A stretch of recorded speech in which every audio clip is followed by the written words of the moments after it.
Moi, je viens de Franconville, je travaille dans le secteur dans la gériatrie, c'est-à-dire en maison de retraite. On est payé à peine 1100 euros. On est payé à peine 1100 euros. Certes, on a la sécurité de l'emploi, mais avec 1100 euros, c'est vite fait, entre le loyer, les courses, tout ça. Puis je parle pas des factures téléphone, l'internet, tous ces petits trucs-là fait que ouais, on vit mal et ça c'est pas depuis aujourd'hui. J'ai 32 ans et à l'heure actuelle, je suis toujours chez mon père, donc ouais, c'est quand même difficile aussi de trouver un appartement, donc ça serait bien qu'ils se bougent quoi quand même. Qu'ils se bougent pour nous, pas pour eux. Et on s'en fout, faut penser au peuple maintenant, à la France. Bah, on est là pour faire le nombre, pour faire masse et pour montrer que le mouvement s'essouffle pas. Et qu'au contraire, maintenant que les gens ils ont commencé à avoir l'espoir qu'on pouvait éventuellement faire changer les choses, on lâchera rien. D'ailleurs, vous voyez, il y a beaucoup moins de vieux, beaucoup moins de retraités. Beaucoup moins de femmes aussi. Voilà, le mouvement il se durcit un peu parce que forcément on a été poussé à bout. Et puis voilà, on est venu pour exprimer notre ras-le-bol, quoi, on n'en peut plus. Depuis le premier week-end, on est là, on est sur les ronds-points, au minimum une fois par jour, on passe sur les lieux de blocage, on fait des actions en préfecture et tout. Alors nous, on est un petit département, les Hautes-Alpes, on est perdu dans des vallées et dans des trucs comme ça, mais on se bouge comme les autres. Ouais. Les gens là, ils commencent à déborder parce que c'est vraiment, comme on dit, une goutte d'eau qui a fait déborder le vase. Mais concrètement, ça fait déjà plusieurs années et moi personnellement j'en ai marre de me faire prendre pour un con depuis ça fait bien 10 ans quoi. Moi ce qui me dérange le plus c'est l'injustice fiscale, vraiment beaucoup. Et là je trouve que c'est aussi l'occasion de rétablir peut-être l'importance de la parole du peuple dans les décisions qui peuvent être prises par le gouvernement. Voilà, c'est le but ultime pour moi, ce serait ça en fait, hein. Ce serait de réinstaurer tout ce qui est référendum d'initiative populaire, toutes ces choses-là qui n'existent pas aujourd'hui, qui font qu'aujourd'hui, moi je vais quasiment pas voter parce que rien ne me satisfait. J'ai l'impression que le vote blanc n'est pas pris en compte. Ça c'est quand même c'est complètement anormal parce que c'est une grosse partie des gens qui votent blanc ou qui ne vont pas voter quoi.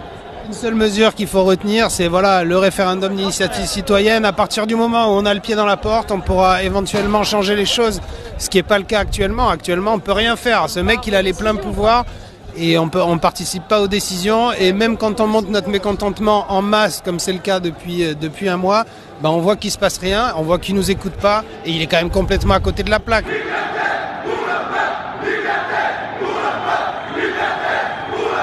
Ça devient grave en fait ce qui se passe. Je touche 1142 € net par mois. J'ai 3 enfants et aucune aide. C'est bientôt Noël. Lui, il est bien, il est au chaud. Il est tranquille, il nous pond des lois à tout va. J'ai jamais voté pour lui et jamais je n'aurais fait ça parce que je me dis que c'est pas normal qu'il soit au pouvoir. Juste avant, quand il était ministre déjà, nous a pondu la loi pour les intérimaires qui n'ont le droit que de travailler que 18 mois dans une société alors que les patrons voudraient nous garder plus longtemps et qui n'ont plus le droit à cause de lui. Rien que pour ça, je n'ai pas voulu voter pour lui.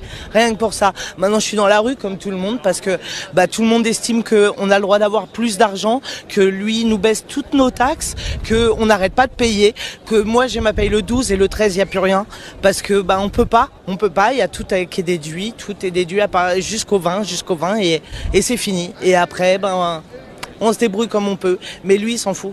Il s'en fout, il nous écoute pas, il en a rien à faire de ce qu'on est en train de vivre et il se rend même pas compte. Il faudrait qu'il prenne notre salaire, qu'il l'ait pendant 6 mois et qu'il vive avec ce qu'on a et qu'il ait à payer tout ce qu'on a à payer et il comprendrait peut-être. Je constate que beaucoup de Français, et pourtant moi je suis d'origine immigrée, mais je vois que beaucoup des Français qui sont d'origine française souffrent, n'arrivent pas à joindre les 2 bouts du mois.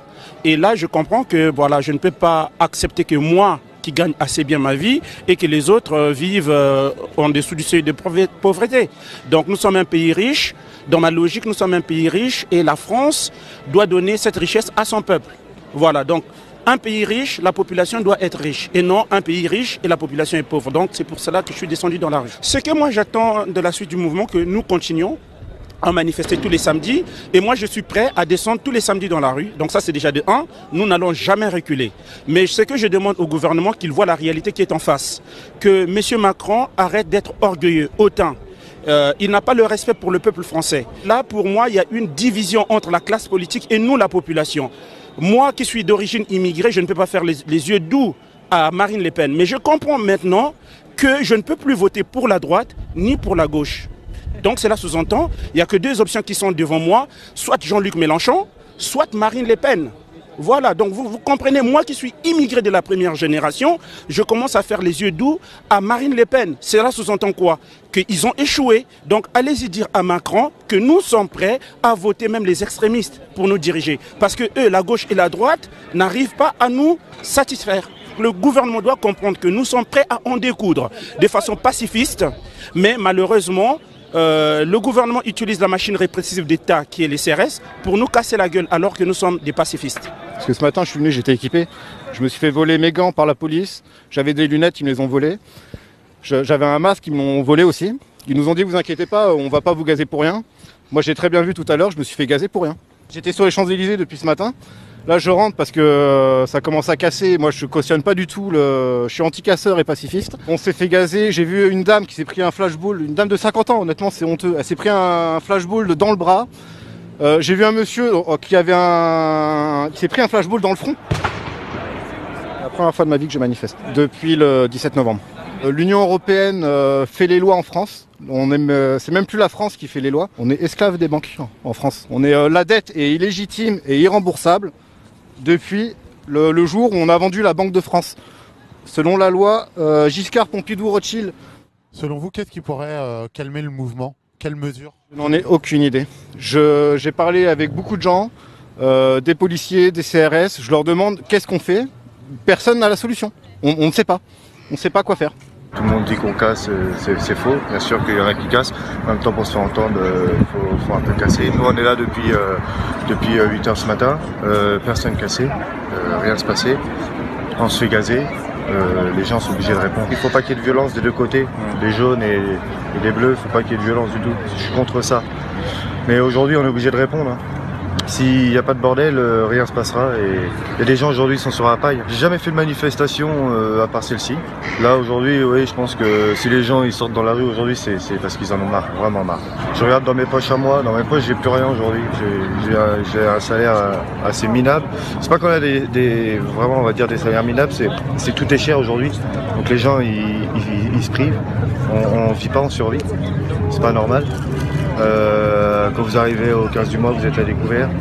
Hein, vous avez un loyer à payer, tout ça. Enfin, je suis pas le seul, tout le monde. Mais vous faites quoi dans la vie? Je fais du service après-vente et relations clients. La patience, elle a des limites. Les gens vont vraiment se mettre en colère, vraiment.